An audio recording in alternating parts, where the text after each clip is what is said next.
really want to have a serious relationship, economic ties with the European Union, and if you want to liberalize your economy truly, then you should not really create a custom union with Kazakhstan and Belarus, and to introduce new custom tariffs since 1st of January this year, which means that European exporters, they simply have to pay the custom tariffs, not only when they export to Russia, but also to Belarus and Kazakhstan. And these kind of examples really put the question marks if there is a political will from the Moscow side, from the Kremlin side, to have a fair and true relationship with the European Union in this field. I personally think that visa liberalization as such is a good idea with Russia, because and this is because not of this Kremlin political power center, but this is for people of Russia. If you don't have really visa, if you have to go to the embassies, to the consulates, queuing, then it really gives probably some frustration among especially younger people, and I think that this does not really help to integrate Russians towards the European values, the European way of living, but vice versa, just keeping them away. But at the same time, I'm not sure if the Kremlin power center really wants this visa liberalization, because then they are really going, in a way to lose the control over the people's mind. If people can travel more freely, especially younger people, I still trust very much and hope that still this young generation, if they would have the visa liberalization, they would benefit from that, and in long-term perspective also the political atmosphere will benefit in Russia. And therefore I think that this may be not that much in the interest of the Kremlin power center. And if you come down to the negotiation table, then you see Russians say, yes, we want this visa. But from the EU side you always ask, please, but there are some criteria. You simply, before we can deliver this, you must do this and this and this. Mm-hmm. And here we are, they don't do it. And there are a lot of small details, but I just give you one example, which is in my view also an important matter. Russia does not have, for example, a border treaty with Estonia, for example. What is also very strange in these visa negotiations, and that should be discussed.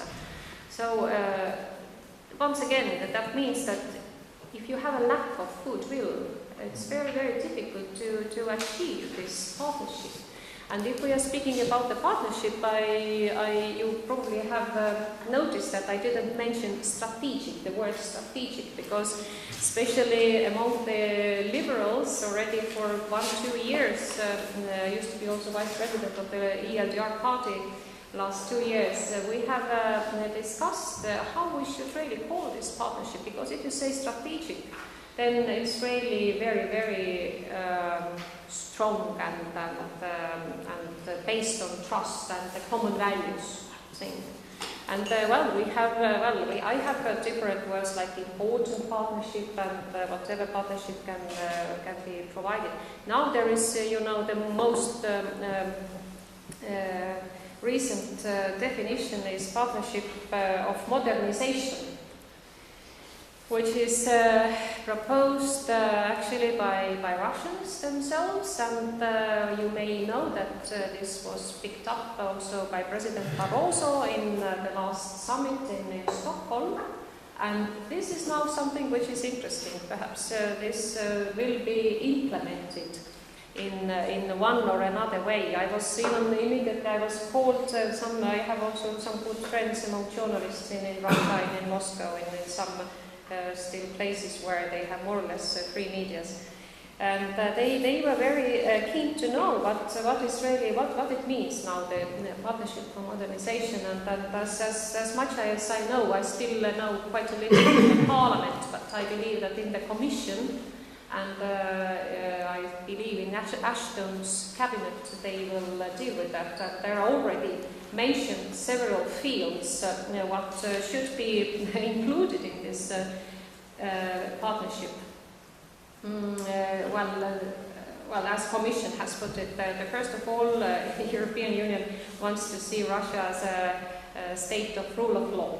Well, this is the whole ground. Then they have proposed that we should speak about to increasing the foreign investments in Russia, to integrate Russia more deeply to the global economic and trade